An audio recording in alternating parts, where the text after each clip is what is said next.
Hidden within the storied streets of London lies a history both fascinating and chilling. Amongst its many tales, the city's prisons echo unforgettable confessions of infamous killers. Today, we embark on a journey through some of London's most notorious cells, exploring the chilling stories of those who confessed within these walls, leaving an indelible mark on history. Our tour begins at the infamous Newgate Prison, a name synonymous with crime and punishment in London. Established in the 12th century and operating until the early 20th, Newgate held some of history's most infamous criminals. Within its cold, unforgiving walls stood the condemned cell, the fateful location where highwayman Dick Turpin confessed.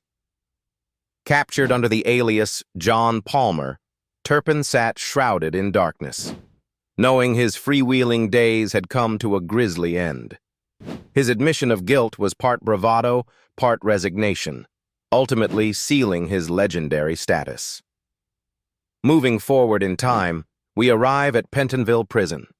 Opened in 1842, Pentonville introduced the radical separate system, where prisoners were kept in solitary confinement to encourage reflection and reform.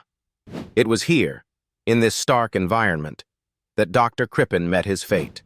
Convicted of murdering his wife Cora and attempting to abscond with his lover Ethel Leneve, Crippen's trial captivated the nation. Alone in his cell, he confessed his feelings about his doomed flight across the Atlantic, providing a poignant and eerie end to his storied saga. Next, we travel to the towering walls of the Tower of London, known primarily as a royal fortress, but also a place of imprisonment and execution.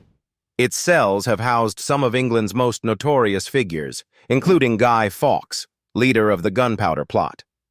After horrific torture, intended to extract every morsel of information, Fawkes eventually came to terms with his fate. His subsequent confession, distorted by brutal coercion, was a critical component in his trial, yet left historians debating its authenticity and motives. Leaving the tower, we find ourselves in the claustrophobic confines of Holloway Prison, specifically its infamous execution suite. Between the 1900s and the 1950s, Holloway was the site of execution for numerous female prisoners. Particularly haunting is the case of Ruth Ellis, the last woman to be hanged in Britain. Having freely confessed to killing her lover in a fit of jealousy and desperation, Ellis's story and sorrowful confession reverberated through the nation, leading to debates that eventually abolished capital punishment in the UK.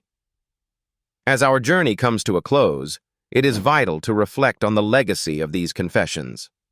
Each story, tinged with its unique blend of horror and humanity, showcases London's intricate dance between justice and morality.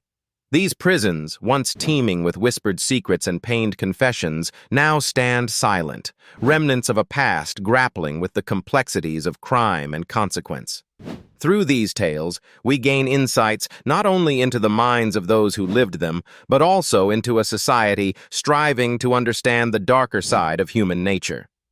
Thus, London's cells preserve their echoes of the past, offering insights into a darker yet undeniably intriguing chapter of history, one that compels us to remember, to question, and perhaps to seek lessons learned from those who came before us.